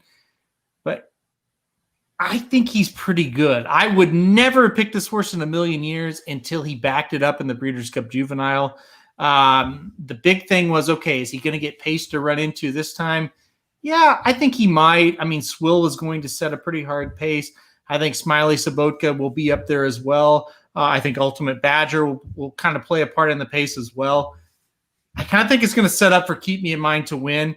It's not a situation where I like this horse a lot as a 3-year-old, but in this race right now, I think he makes a little bit of sense. Obviously, I will play Inspector Frost. I think Inspector Frost is going to be the best horse going forward. But I think for this specific race, Keep Me in Mind. And the other thing to think about, he's got experience going 2 turns. He's got 2 races going 2 turns against a primetime Grade 1 company. I don't know if that experience just might pay off a little bit for him. So Keep Me in Mind is who I put on top. I'm a little shocked by that pick, not going to lie. I'm a little surprised too. Can I ask you, because Aaron, you cover all the small tracks, the middle of the country tracks that a lot of us don't really know anything about. And that's where Diodoro gets a lot of his claim, or at least that's how he built himself up, was claiming horses and then getting up there. And so when he had 2 horses, including Keep Me in Mind in the Breeders' Cup Juvenile, I was like, when does this guy ever have a solid 2-year-old? So it really surprised me that he put him in there, and then he's continued to do as well as he has. So as far as Diodoro goes, is this weird, or am I just not following his style that close? Well, my experience with horses or with trainers that cheat like Diodoro is the first time out when they run a horse, they kind of have to get the concoction right as far as what kind of medication they're going to give them, medication, so to speak. And so with a lot of these first time starting cheating trainers, their maiden isn't the greatest, but the second start is when they really show. And so that's kind of what happened with Keep Me in Mind. And so I think they've got the concoction right. They've got everything right. So maybe now this horse is ready to pop. You got to think of it like this. He got beat by Essential Quality the last 2 races, and he was within range. Essential Quality is probably 1-9 against this field. So in that regard, I think Keep Me in Mind is going to be pretty tough. Another thing to think about, guys, and I know he was helped by a strong pace in the Breeders' Cup Juvenile. The pace kind of fell apart a little bit. This horse was 17 and 15 lengths behind at one point in this race and still came running. I think he's going to come running once again. And you know what? I think Cohen is a really underrated jockey. Like, I really like this guy. This guy was so nice to me when I met him one time. So maybe that's why I really like him. He's such a nice guy. I have a lot of respect for him. I think he's a very good rider as well. I'm happy to see him back on this horse. So, yeah, I kind of think Diodoro's got the medication figured out for this horse, and I just think he's going to be really tough in this spot specifically. Listen, I think you go 2 horses in this race, and neither one of them is Halterman's. I think you play the 2 Brad Coxes, and again, listen. It's interesting, right? Let's talk a little bit about that. Flo, who's ridden to Spectre Frost, the only 2 times this horse has ran, jumps off. Now, granted, you get Johnny V, so, not bad. But he jumps off and stays on Swill, who he also rode last time out, which is also trained by Brad Cox and 10 Strike. I was talking to our boy Clay at 10 Strike, and they really like Swill. He actually touted us with Swill a long time ago, but yeah, I mean, that's an interesting move from Flo to jump off of that horse. And like you talk about, that's a horse we, you and I both really like, and jump over to Swill. What do you make of that move? I love it. Okay, so Jared, you're stealing all my lines today, right? Because in the summer, who did we? Smart guy. Well, who did we? A barn that we are very familiar with is Cox Barn, and who were they always hyping? Swill. We love Swill. We love Swill. Didn't really live up to it at Saratoga. Burned money for me personally, but seems to be coming on and then gets Flo. I'm with you. I said let's go short in the goldenrod. I think your top pick, my top pick, move on. Here, I think we go deep. In Swill, what I like about him, he draws the rail, which you might think, oh, that's not good, but he has a lot of speed. I think he shoots out there and gets to the front. And if he can clear those other horses that I mentioned earlier, he may take this field all the way to the winner's circle. So I'm with you. I think Swill is very interesting. I would not leave Cox off, either one of these Cox horses off of a ticket, multi-race ticket. I'm glad you added horses. Right. What about, and I hate you, you have to, it's at Churchill Downs, and the horses are going to be the favorite, so you have to mention Del Romans, right? I mean, one of these horses wins. Like, you can almost see when this happens all the time. You're like, son of a bitch. Del Romans is sitting on go, a horse that, obviously is a graded stakes winner. Smiley Saboka has Saboka. Smiley Saboka, who, was impressive on his last main win there. 2 horses that, the Allball family stable owns. Obviously, both of them are out of Brody's Cause, or sired by Brody's Cause, which is kind of funny. But you have to think, it's like when you count out Dell, like I knew that horse. This is my Derby horse now. Like all this, so like if you're gonna play deep in this race, I urge you, if you can, play both of them, play one of them, whichever one. But you would sure hate to get beat by Del Romans, and he's gonna pay a price when that happens all the time at Churchill Downs. Well, my favorite person in racing that works in racing besides Magic is Kelly Von Hemel, right? And so Kelly, and he's been tricked by all of our horses before, but he kind of told us, so take this with a grain of salt, but Kelly kind of told us, hey, I really like sitting on go. I think this horse is going to be really good. I've been watching him train. I've been watching him leading up to the Breeders' Cup, and I'm going to make a bet on him. Now, of course, the horse sucked in the Breeders' Cup, but Kelly knows a good horse. So I think sitting on go is the Romans horse to really pay attention to here. And also, the horse has won 2 races back at Churchill Downs, and what was essentially the prep race for this in the Iroquois. That in a normal year, that's kind of how that goes. So, yeah, I'm with you. Sitting on go. Smiley Saboka, I want to see him make a little bit of jump. He's got a big jump to make as far as speed figures. I don't take speed figures like overly serious with 2-year-old races, but he's got a big one to make, so that kind of was a red flag. The other Roman's Ultimate Badger, I mean, it seems like he should be pretty good here, but he's another one. It's like, yeah, I'll see what he does. You know, he won last time out. That was the positive. The negative was when he was in the Iroquois, he got beat by his stablemate by 12.5. So I wasn't overly excited to put him on the ticket.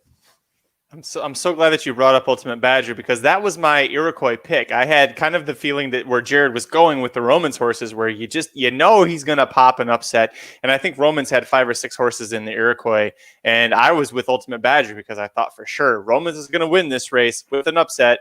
And I was half right. I didn't have Sitting on Go, but you know who does love Sitting on Go is Corey Lannery. He's named on both Sitting on Go and Smiley Saboka.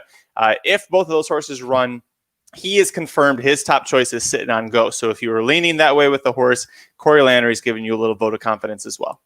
I think Smiley Saboka will probably point for something different. I don't think he'll enter here. Interesting. Well, there is I don't know if he's named because I closed out the PPs, but it's the Stars of Tomorrow 2 cards. So literally the entire day or night at Churchill is just all 2-year-old races. So I don't know if he's necessarily named in one of those races, but we'll see where he goes. Do you have an idea for where he might show up, Aaron? Yeah, he's not entered, and though surprising, I thought maybe an allowance race on this card would make sense for him. He's not entered in any of those. I mean, maybe he will, but I would think like Gulfstream somewhere is where he'll be entered next. Well, here's the best way to play this race is let's hope.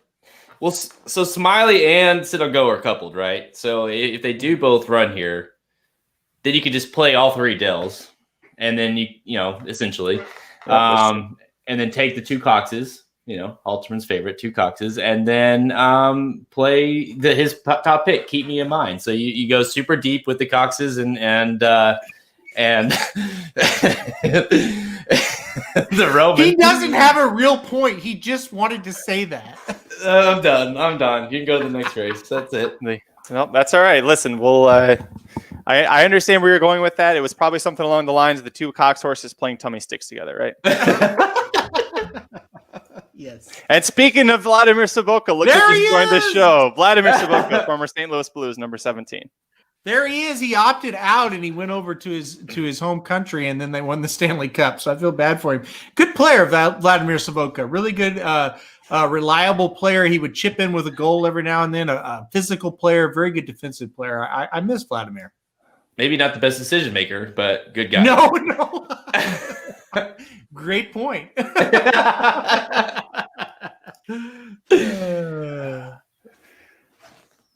All right, that's going to wrap it up for this episode of Blinkers Off. Jared, I forgot. I usually don't listen to the end, so I forget how you wrap things up. But hey, thanks everybody for joining us. This was a fun show. Plenty of races to cover. If you want the previews, the picks, the premium products, go to racingnews.com, click on the handicapping products page. Don't forget, now and through Sunday, I believe, or through Monday, Jared, the Black Friday sale for the Racing Dudes shop. Go to oldsmokeclothing.com/racing-dudes. Use the promo code dudes. You get 50% off all of our gear there, so that when you can go back to the track safely, boy, you're going to look pretty damn fresh with all the Racing Dudes gear on. Aaron, Jared, thank you so much for letting me host. I always have a lot of fun doing this, so thank you. You're welcome. Somehow you keep coming back. I don't know. I mean, it's more fun when you're on the show. I mean, let's be honest. Like, it is. You know, we can bullshit all we want. And yeah, it's great. Everyone listening, we appreciate it. Hopefully, everyone has good Thanksgiving. And I don't know. Obviously, this year is different than every other year that we've ever experienced. And not a lot of plans on our side. I know you guys are also staying home. But I mean, obviously, what better to do than to eat. Watch football, racing on Friday, obviously, racing on Saturday. I know what we'll be doing this weekend. You can do all that from your home. So that's what's great about what we're going to be doing. And obviously, again, thank you so much for listening. And Magic, thank you so much for hosting. I'm pretty sure what we're probably going to do is I'm probably going to just fire you for Magic Mike and then let you just come over to Blinkers Off. And then we'll just have Samich and Ricky team up. As long as I don't have to edit it, that is a perfect plan. Can you imagine that show? Oh man. We call it the tummy stick show. Well, while we try and figure out our composure, thank you so much for joining us for a live episode of Blinkers Off. Remember, if you're listening or watching back on the replay, we're always going live. So if you go to youtube.com, go to the Racing Dudes page, click the subscribe button. You'll get notified whenever we go live with this stuff, and all the Wedding Crashers talk that you could ever handle in one horse racing podcast is going to be right here. Again, make sure you check out the racingnews.com. Aaron has got the Goldenrod and the Kentucky Jockey Club previews coming up. The Clark preview is there. Your The nickname is what? Goldenrod. The Goldenrod. That's my nickname. I thought it was Tummy Sticks. Thank you so much for following. Follow the corporate overlords, Aaron and Jared, at Race_Dudes on Twitter, Facebook, Google Plus. Why are you still on Google Plus? Instagram. Blinkers Off is on all the. No, we're not on Google Plus. I stopped saying Google Plus a long time ago. Come on, bro. All right, come on. All right, well, hey, Twitter, Instagram, and Facebook. There you go. YouTube as well. YouTube as well. I am at Curtis Keller. We're on PornTube. Yeah, we're coming to Pornhub in by the way, 2021. By the way, I saw there's a great deal. Don't ask me where I saw this. I think it's $200, a special Black Friday on Pornhub. $200 lifetime membership. So there you go. Lifetime? Lifetime.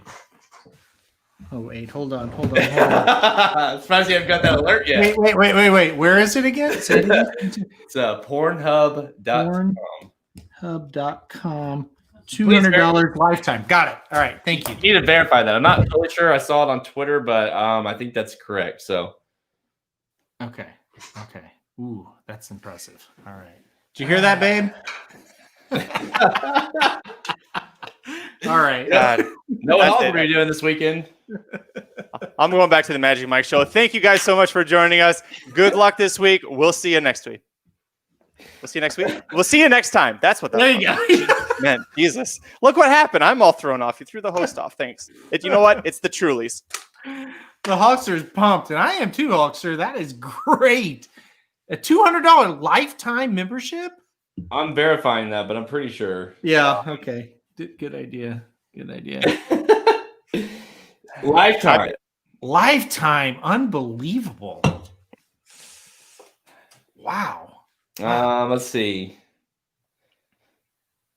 I'm with you, Hulkster. We're done with that. I marked where we're at, so I don't have to. This is no longer the podcast. So. No. This is over.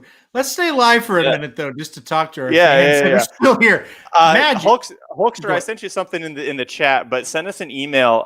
contact@racingdudes.com. He'd asked about He said that the Phillies Like It Fast and Firm shirt wasn't on the site anymore, which is correct. It was there for about 15, 20 minutes. Yeah. So I don't know, do you guys still have any? I think you want. We do, right? Yeah, we do. So just send us a message or contact us, like you said, and we will send us your address and your name and everything, and we'll get them sent out. Only thing we ask is just to piss off the Karens of the world. Just wear them, post them on social. Really post them that's what you got, and we don't care. We'll send them out. There's two things. Definitely what Jared just said, and number two. The Hulkster, we're going to know your identity, though. So that is scary. It's pros and cons. You know what I mean? Like, in exchange for the shirt, just throw a little donation money to an aftercare program or save your money because starting on Sunday, you can buy a Breeders' Cup hat at After the Finish Line. So there you go. Yeah, that's my plug. CNET even posted it. Black Friday special. Lifetime premium membership starting at $200. I think they offered that in the past because that actually sounds familiar. You said that, and I was like, I think they did this last year. I think it was $299 last year. Can I ask? Go ahead. Sorry. Go ahead. Jared, if you waited a year, you could have saved money. Yeah, I know, right? It's been well worth the extra $100. Let me tell you. So, are we continuing the live show for a little bit? We can. I mean, I got about 5 more minutes left, and I've had too many Trulies. I'm gonna have to take off, but. Oh, I have to pee really bad. That's why I'm asking. Oops. No, yeah. Well, okay. I mean, is there any? Can I pee and you guys carry the show? Is what I'm asking. Well, what do you? Wait, don't do that. Yeah, let's just stay on and let's just. Okay. Any last questions that people? What? Right. Yeah. Let me pee. I'll come back though. Oh my gosh. I am not. Aaron, I'll see you. Bye. Well, I'll wait till he comes back. How about that? Yeah, I mean, we still have people on here, but I feel like sitting here waiting for him to pee is just not the best approach.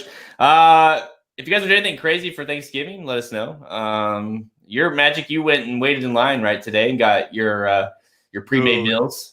Oh my God. So there's a Marie Callender's that's literally across the street and half a block over from us. And so the earliest they were like, well, we open at 11. And so it's just, my wife and I right now. So we don't have anyone else coming over. So we're like, we'll just piecemeal. We'll get turkey breast. We'll get a couple sides that we want. And that'll be fine.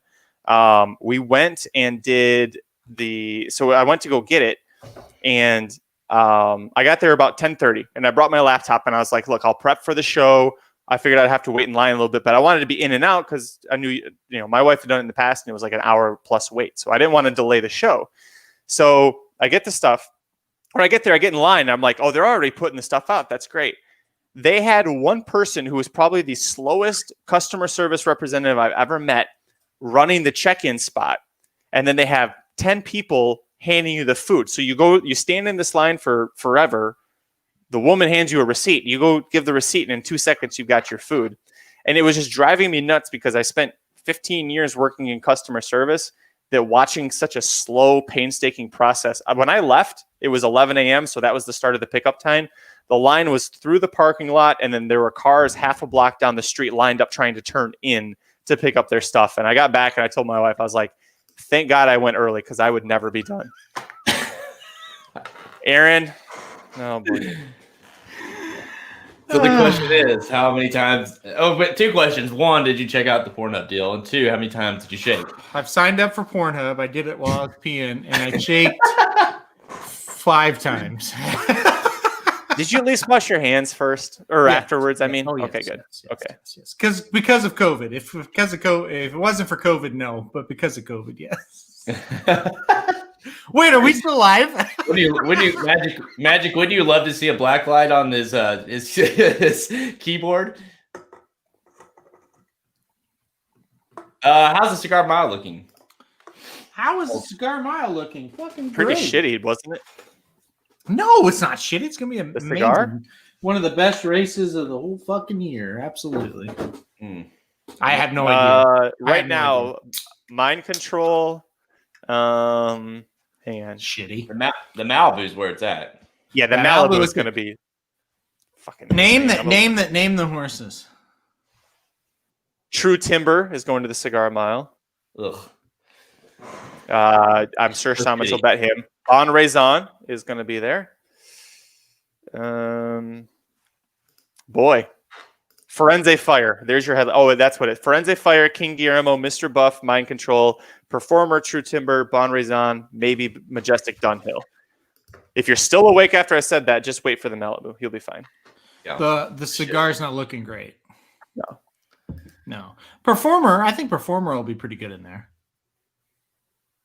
We will have what guide we have? Are we doing the guide for that? For the cigar, and then we'll do one for the Malibu Day, which is always going to be. Malibu's huge. Yeah. So then we'll reset, and then the year we'll be starting over, and then the guides will be, like last year. This past year we started doing guides all the time, just because COVID, right? You had to do something. So we'll probably keep going doing that because the guides, people really like the guides. We'll do the Cigar Mile and the Malibu in the year, like you said. Then we'll roll right back to the Pegasus, and then after the Pegasus, we'll probably do a guide for every major Kentucky Derby prep, whether that be Sam F. Davis or some of the races we've always done a lot of the bigger ones, but probably every weekend we'll have a guide.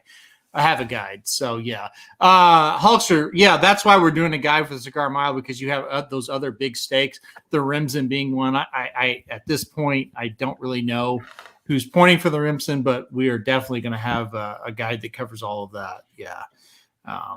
It's a really big weekend at Aqueduct next week. So yeah, I just see what's going to the Remsen. Go ahead. I would love to do a guide for like the Clark, because the Clark's one of my favorite races, right? But when you look at the Clark card, there's no other stakes, so it's like, yeah, can't really do that. I wanted to mention this on the show earlier, but I forgot. You look at a race like the Jockey Club, and it's just not. It doesn't produce anything, over the years. As far as the Derby goes, it's cool to have, and that kind of is to your point of why you pick the horse, kind of like who's now. You know what I mean? Who's the now horse? Because you look at the past winners, Silver Prospector, who obviously we talked about a little bit, Sigelman, Enticed, McCracken, Aeroforce, El Kabir, Tapiture, Uncaptured, Gemologist, Santiva, Super Saver, there's one, Beethoven, Anak Nicol, that's back when Nick Zito could win races, Tis Wonderful, Private Vow, Greater Good. I mean, I could stop, but listen, that's the list of who's of who cares. The Goldenrod is a little different. Not so much, but you do have some decent horses like Finite, who obviously has turned in to be a pretty decent horse. Maybe not necessarily to the Oaks. Road to Victory, Monomoy Girls. There you go. Her only loss there. Wasn't that this race? Yep. Road to Victory. Road to Victory. The only horse to ever beat Monomoy Girl was in this race, and that was 3 years ago in 2017. Farrell, Carina Maria, West Coast Belle, Vexed, On Fire Baby, Catherine Blue, Rachel. There you go. There's Rachel. There's one. So I guess the point of that is there's every once in a while there's good ones, but but don't overreact, I think is what you're kind of saying. Yeah. Hey, by the way, Tiz Law was third in this race and won the Belmont and finished second in the Derby, Kentucky Jockey Club. So don't overreact about the winner of the race. Yep. I remember that. I remember that race very vividly last year, watching him race that race. Yeah. But all right, I think that's Spielberg win a race. Ryan Stillman. Hey, Ryan. He broke his maiden. Hold on, let's get Ryan on the show. Screw that. Let's get Randa on the show. Ooh, Randa's good in that picture. I know, that's why I said it. Yeah. Woo! Oh. She can't be on where like a ghost. No more KKK outfits there. Ryan. Yeah. Ryan looks photoshopped in that picture. Right, but Randa does not. Like Randa was doing a selfie with like a nice vineyard in the background, and Ryan just photoshopped himself in the background. Yeah. Like Ryan wasn't even there in that photo. Like he wasn't even there. Randa was there taking a selfie. Will Spielberg win a race? No. Ryan, where's Randa? All right, I gotta go. Sounds good. Yeah, go play with your boys. Yep. All right, thanks everybody. You guys gonna stay on, or you gonna end it? Okay. No, we're staying. End it.